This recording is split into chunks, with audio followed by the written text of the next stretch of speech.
debe responder por este golpe de Estado. У нас з вами були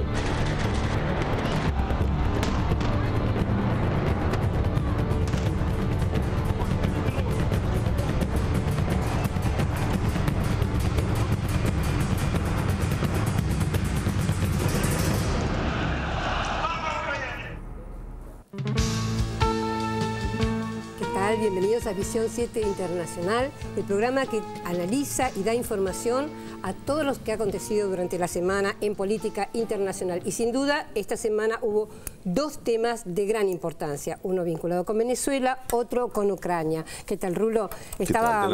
Estábamos viendo recién imágenes muy violentas en Ucrania y sabemos también que ha habido varias situaciones graves en Venezuela. Vamos a estar viendo esto, pero hay algo de último momento en Ucrania, ¿verdad? Exactamente. La información es que el Parlamento ucraniano, la Rada, destituyó al presidente Yanukovych, que desde el día de ayer ya no estaba en Kiev, se había retirado a un pueblo del interior, Kharkov, ¿es el nombre? Exactamente. Donde lo habían acompañado algunos de sus adherentes, un grupo de seguidores pequeño, pero estaba en ese lugar. Hubo varios acontecimientos en la semana, después vamos a estar analizándolo, pero la novedad de último momento sería eso y el adelantamiento de las elecciones que ahora serían para el mes de mayo, para el 25 de mayo habría elecciones en Ucrania. Serían las elecciones presidenciales, es decir, este acuerdo que se había alcanzado para un gobierno de coalición, parece que los tiempos se han adelantado, se han apresurado. Eso lo vamos a estar analizando un ratito, porque ahora nos vamos a meter primero con el tema de Venezuela, Telma, que también...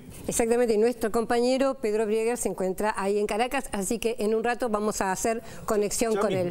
¿Ya mismo? Tomo condición de saludarlo. Vamos. Pedro Brieger, estás en Caracas, te saludamos desde acá y obviamente muy ansioso por conocer las novedades. ¿Qué es lo que está sucediendo allí en Venezuela? Hay un poco de delay.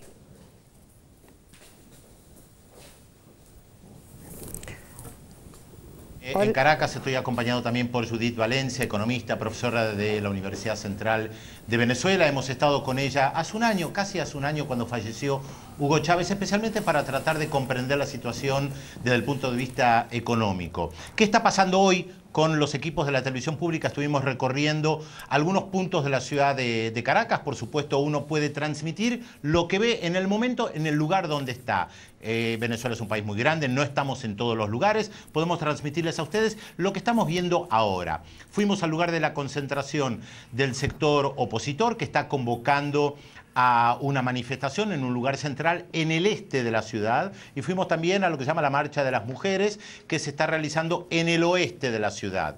Esta división es importante tenerla en cuenta, porque las clases sociales existen, aunque algunas teorías piensen que ya no existen más.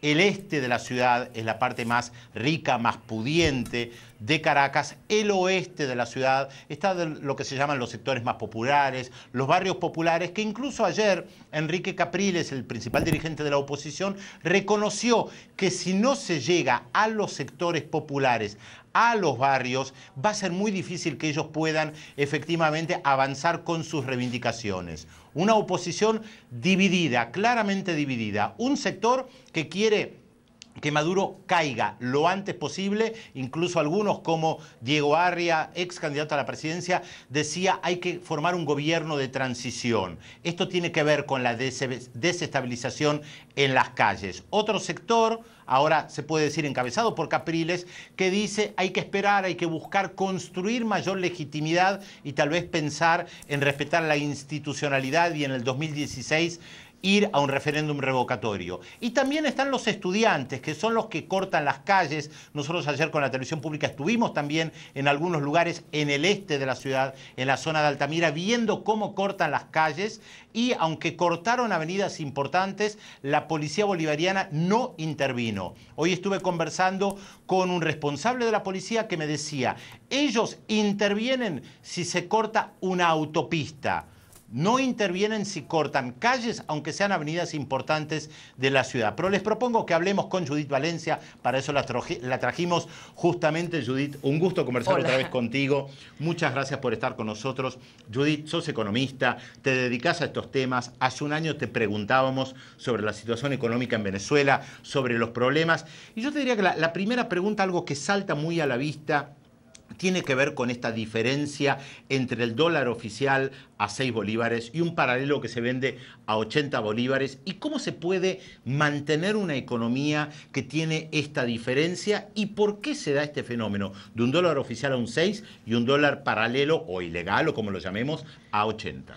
Fíjate, podríamos decir que lo que está pasando con el mercado, es el supuesto mercado de ese dólar invisible, es lo mismo que pasa con lo que acabas de decir del este y el oeste. ¿De acuerdo? Son dos caras de una misma moneda. Ellos vienen generando un conjunto de dispositivos. No es solamente el dólar a 80 y el euro a 114, una cosa así, ¿no? Sino son un conjunto de dispositivos para descontrolar, para generar caos.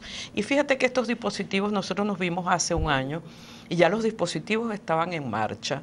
Por supuesto, en marcha un poco suspendida por la movilización que hubo en el mes de marzo del año pasado. Pero estos dispositivos vienen y han tenido tiempo para ello desde el 2011. O sea, en junio del 2011 es la primera operación de Chávez.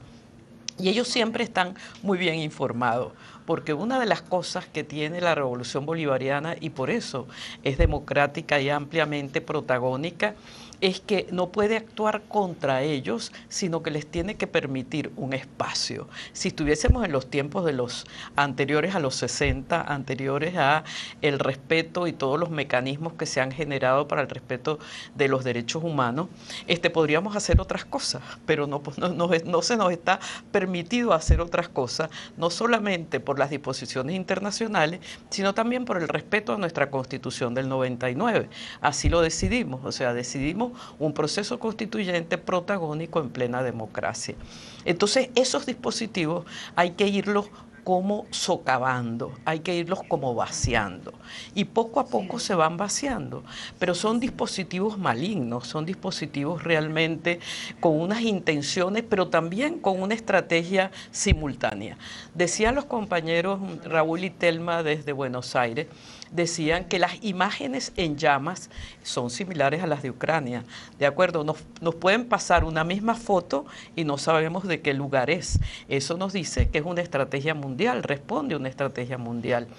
La estrategia mundial, pero en Venezuela van poco a poco, paso a paso, porque el apoyo y toda la estructura política que ha generado Sudamérica y que ha generado también Latinoamérica y el Caribe, les hace muy difícil entrar de frente, o sea que van socavando. Eso que dice Capriles, de que si ellos no llegan a los barrios, fíjate que ellos están aprendiendo el guión fascista. Yo no diría que ellos son fascistas, no, ellos son contrarrevolucionarios, pero ellos están aprendiendo el guión fascista. Ellos se leyeron el guión y saben que el guión fascista, en el guión fascista le dicen que necesitan apoyo del pueblo, ¿de acuerdo?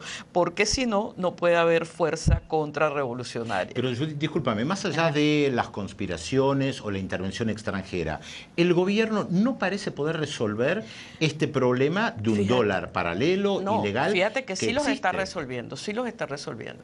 Fíjate que en los últimos meses de Chávez se decía, viene la guerra económica y lo que tenemos que resolver son las medidas que vamos a tomar en lo económico. Yo creo que la imagen de Maduro con una carpeta y de Rafael Ramírez con una carpeta de los problemas pendientes de la economía, bueno, rodó por todo el mundo en los meses de enero, febrero, marzo del 2013.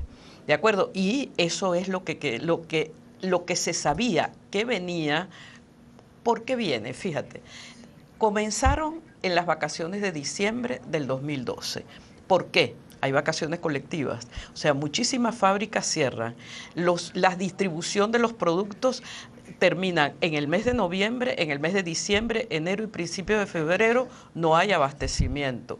¿De acuerdo? Entonces comienzan en ese tiempo, ¿de acuerdo? Cuando saben o sea, que de forma cíclica, digamos así, se sigue el ciclo anual de vacaciones colectivas a finales de noviembre, principios de diciembre, y vuelven de nuevo a abrir las fábricas finales de febrero, principios de marzo. Ese es el calendario fabril de Venezuela, que tiene pocas fábricas, ¿de acuerdo? No, tampoco es que producimos mucho, ¿de acuerdo?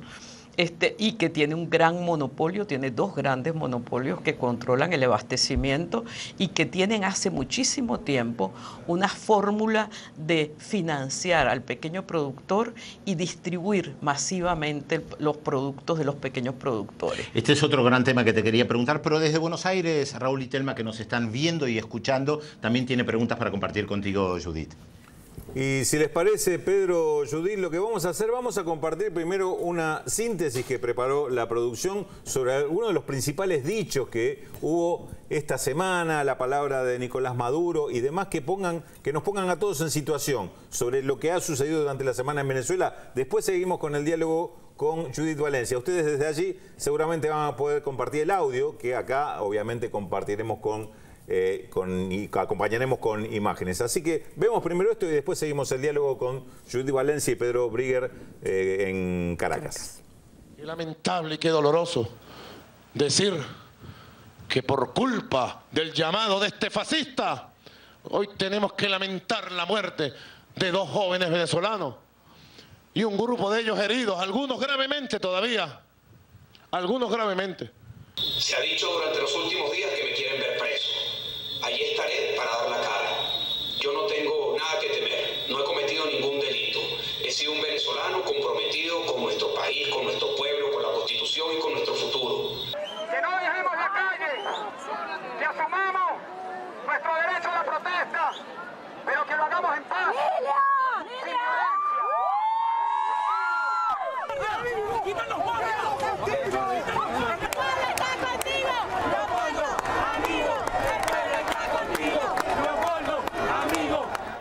Este fascista que hemos detenido y que está en una cárcel a buen resguardo, juzgado por haber hecho el llamado a este golpe de Estado.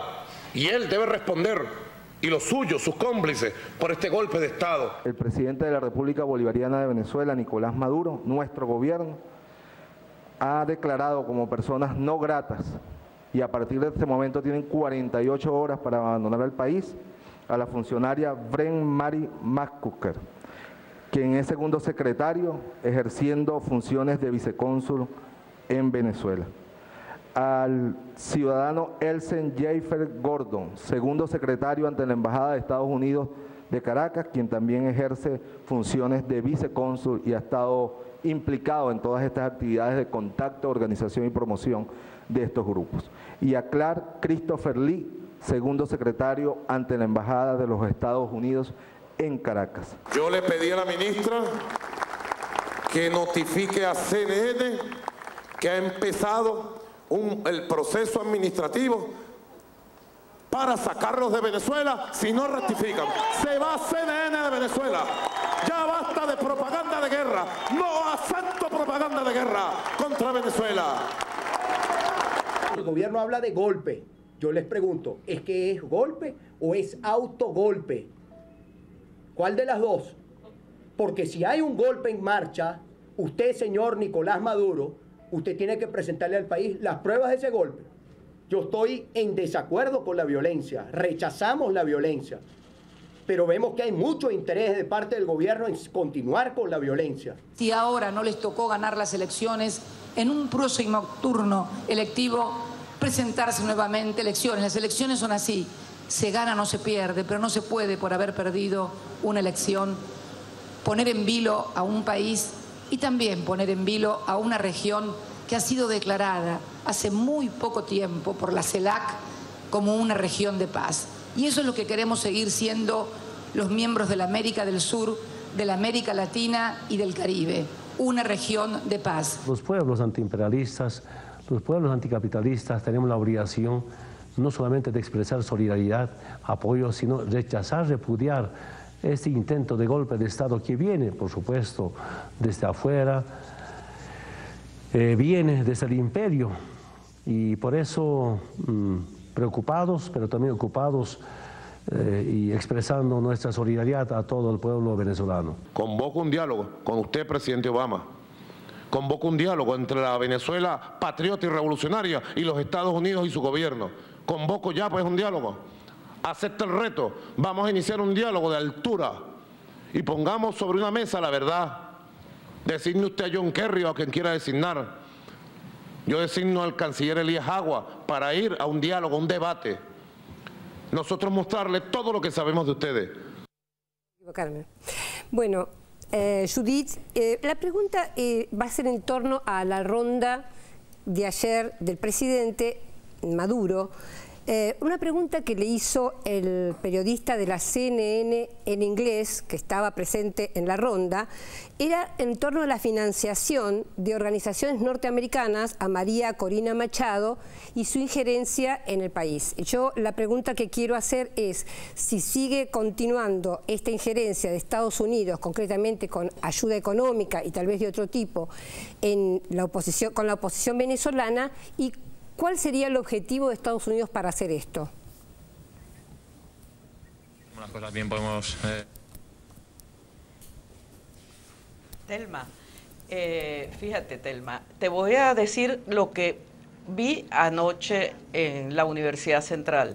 O sea, estudiantes que les han pagado en dólares por asistir a las marchas, cambiando los dólares al precio del mercado invisible en bolívares, ¿de acuerdo? O sea, que de que están fluyendo dólares en el pago a los que andan por la calle haciendo guarimbas, es cierto, o sea, eso no es mentira. Ahora, ¿cómo tú vas a tener datos completos de lo que le entregan si justamente lo que se trata es de que no se sepa que ellos hacen injerencia y que ellos están pagándole? Te doy otro ejemplo. Hay profesores que dejan de dar clase, que dejan sus puestos vacíos en las direcciones de la Universidad Central de Venezuela por irse para ser contratados en dólares como asesores de la contrarrevolución. Y muchos de ellos estuvieron en la izquierda en la década de los 80, de los 90 y de los 70. Esos son hechos ciertos, hechos que vemos todos los días. Imposible yo que le diga al estudiante, fírmame aquí que estás cambiando dólares por bolívares de los dólares que te pagaron hoy por andar en una moto de alta cilindrada perturbando el paso y el tráfico.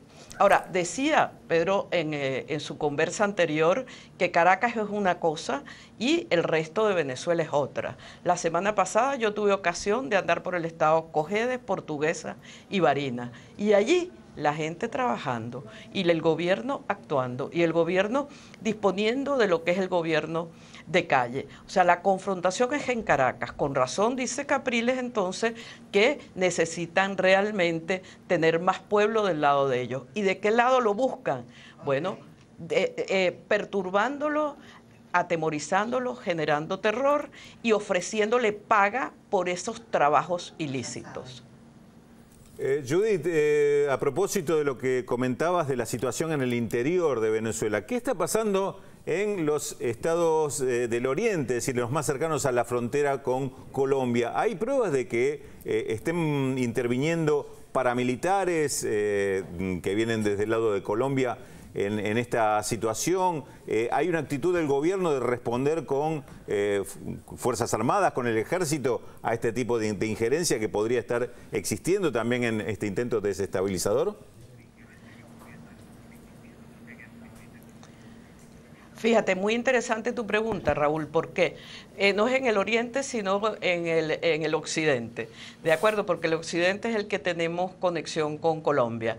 Pero fíjate, son en los estados donde hubo gobernadores contrarrevolucionarios y que fueron ganados por la revolución en las elecciones del 15 de diciembre del 2012. Por suerte tenemos gobernador en Táchira, en Mérida, en Zulia, en Nueva Esparta, que son los lugares. Nueva Esparta es la isla de Margarita, en el Caribe. Son lugares donde ellos habían gobernado durante todo el tiempo de la revolución.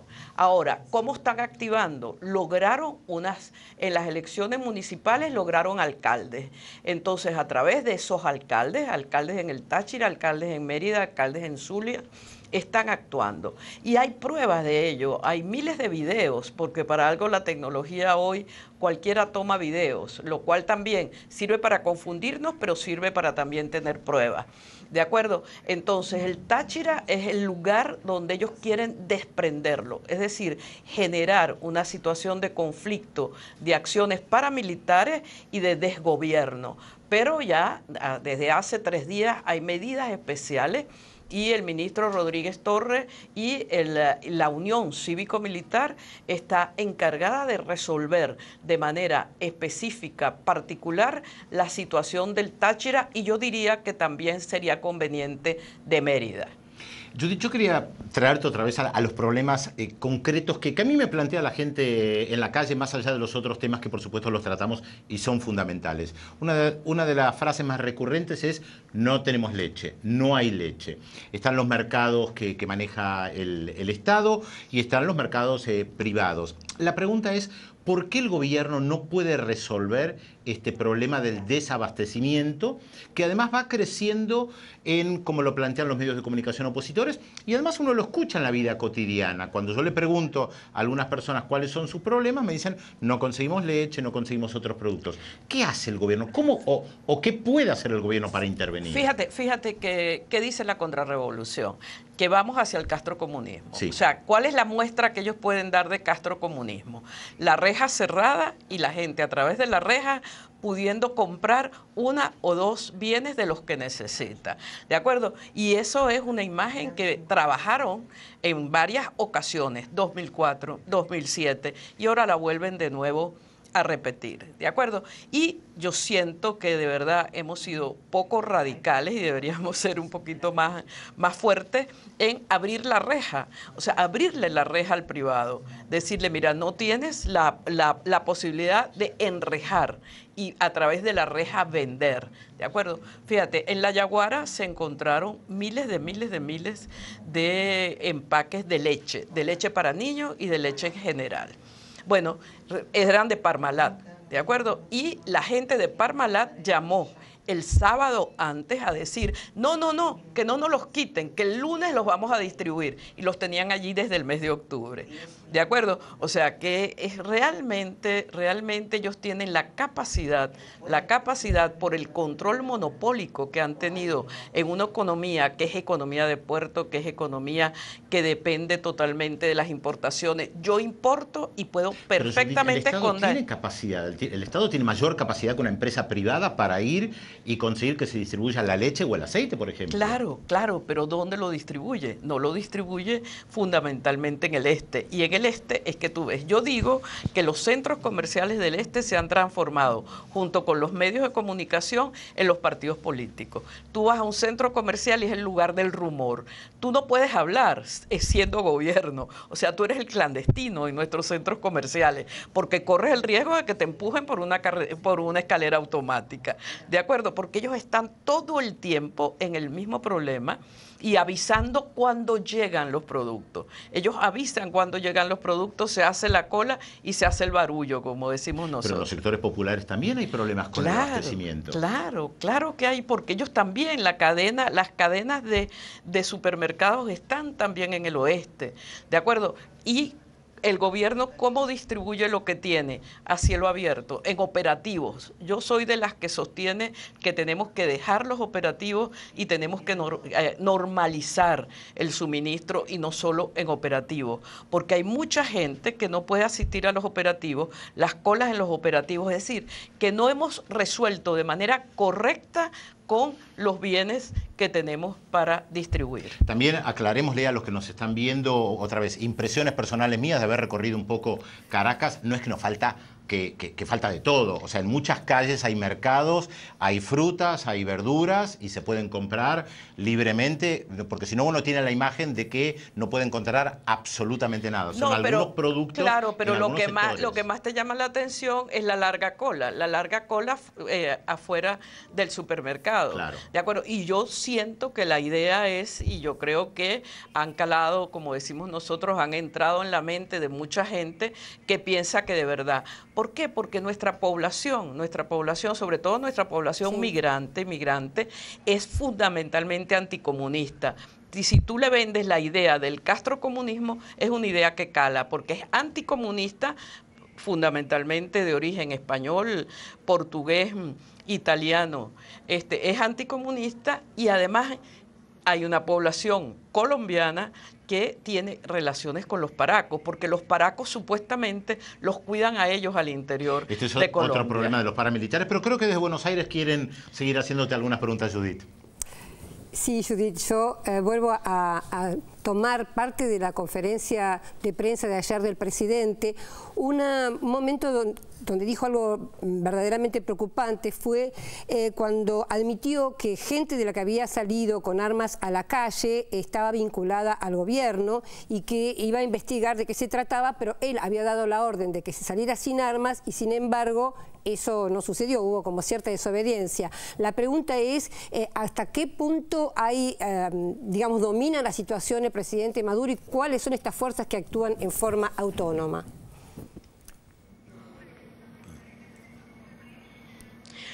Fíjate, yo decía al principio que ellos han generado un conjunto de dispositivos. Entre los dispositivos que vienen programando desde el 2011 es la infiltración de los nuevos cuerpos de seguridad. Yo pienso que el hecho de que tengamos universidades para la policía y que tengamos formación diferente, pero las policías y las policías políticas han sido también infiltradas. El hecho de que, según dice Maduro, fueron 3 miembros del SEBIN los que salieron y no escucharon la orden de acuartelamiento, ¿de acuerdo? Pero eso yo pienso que es una parte del dispositivo. Fíjate que se ha hecho mucho sobre eso y muy poco sobre los arsenales que se le han encontrado a los contrarrevolucionarios. Arsenales que tienen que haber tenido mucho tiempo elaborándolos. ¿Por qué? Porque son botellas de gasolina, son implementos de transformar las cosas corrientes en armas y se han encontrado muchísimas, pero ellos no difunden lo que se ve por BTV. Ayer Nicolás le decía a los de CNN y al resto de los periodistas que estaban en la rueda de prensa, les decía que deberían ver más los videos que pasa el Ministerio de Comunicación. ¿De acuerdo? Entonces hay allí una negativa a conocer lo que oficialmente se difunde porque hay un interés de decir que eso es inexistente, que eso es mentira, que eso no existe, ¿de acuerdo? Y eso ha sido la política desde el 2000. O sea, para nosotros la repetición de guiones, lo que afecta es que la repetición del guión y la profundidad del guión y la expansión del guión y las fuerzas cada vez más agresivas y más de terrorismo de ellos, de la contrarrevolución, oye, afecta psíquica y afecta la consolidación del proceso revolucionario y distrae nuestra atención también. Fíjate, todos los dispositivos que se han venido implementando desde octubre para romper con la guerra económica, bueno, tienen dificultades de poderse aplicar en tanto que Caracas, que es el lugar, digamos así, más visible hacia afuera y también más que comunica el efecto de la confrontación, impide que el desenvolvimiento diario y cotidiano de la solución de los problemas. Una pregunta en relación a la región es si esto que está sucediendo hoy en Venezuela, ¿qué injerencia puede o qué repercusión puede tener en la región? ¿Usted cree que es parte de un plan más amplio?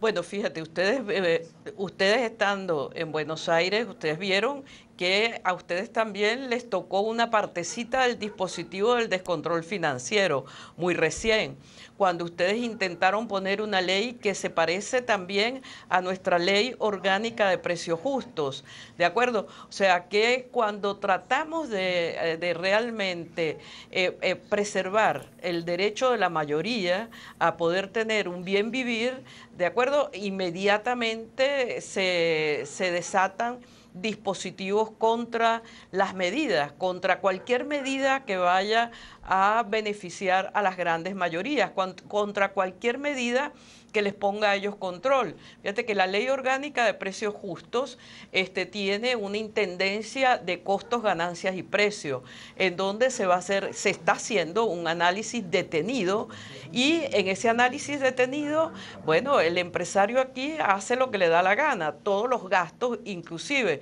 sus obligaciones fiscales con el Estado, las transfiere al precio final. ¿De acuerdo? Entonces, y no es al azar que justo arremeten con mayor fuerza si ellos dejan que las nuevas decisiones desde octubre en el plano económico, que tienen que ver con el Centro Nacional de Comercio Exterior, que tienen que ver con todas las medidas de control, avancen y se consolide ese grupo y ese equipo cívico-militar que está ejerciendo el gobierno después de la desaparición de Chávez, para ellos les va a ser sumamente difícil. Fíjate que en abril Nicolás gana la presidencia con un 1,5%, y el 8 de diciembre eso sube a un 11%, ¿de acuerdo? Es decir, que ellos saben que el tiempo de ejercicio de gobierno va en contra de la posibilidad de que ellos algún día, no por la vía democrática, puedan tomar el poder. Judith, mucho se habla cuando uno piensa en Venezuela en el tema de la matriz productiva, un país productor de petróleo que importa gran parte de los alimentos. Quería preguntarte si en estos casi 15 años ha habido un cambio, ha habido una transformación de la matriz productiva, porque el tema de los alimentos sigue siendo problemático. Se importa de Colombia o de otros países, los pollos me dicen se importan de Brasil. ¿Se está trabajando en eso? ¿Hay un éxito concreto o como uno depende del petróleo que está con altos precios, dice, bueno, sigamos con el petróleo? Mira, yo creo que Chávez en el 2004-2005 se dio cuenta, después del sabotaje petrolero, que no era nada sencillo cambiar la matriz productiva. Era bien difícil. ¿Por qué? Porque la gente tenía que aprender a leer, que terminar el bachillerato, que entrar a aprender oficios, ¿de acuerdo? Porque en todo el tiempo de la distribución, no solo de la renta petrolera, sino de la no producción, eso viene desde 1974. No es de extrañar que Diego Arias siga pensando que estamos detenidos en 1974, porque él es parte de la estrategia del primer gobierno de Carlos Andrés Pérez. De acuerdo, cuando aquí se dejó de producir, se condonó la deuda agrícola. Si a mí me condonan la deuda agrícola, que tengo dos décadas debiendo, no voy a volver a la tierra. Por supuesto que me voy a cualquier otro oficio. Y el oficio más fácil es de importar y de la economía de puerto. ¿De acuerdo? Entonces allí ha habido una inmensa dificultad. Pero si nosotros notamos que del 2005 al 2015 son apenas 10 años, si lo ponemos un año más, ¿no? Pero si vemos del 2005 al 2011, cuando Chávez ya se enferma y empezamos todos con la inmensa angustia, en donde las cosas siguen, pero no siguen de la manera radical como antes, ¿de acuerdo? Porque lo que estamos es pendiente si el proceso se va a hacer irreversible o no se va a hacer irreversible. Y eso es totalmente humano, ¿de acuerdo? Entonces, en ese tiempo el pueblo crece.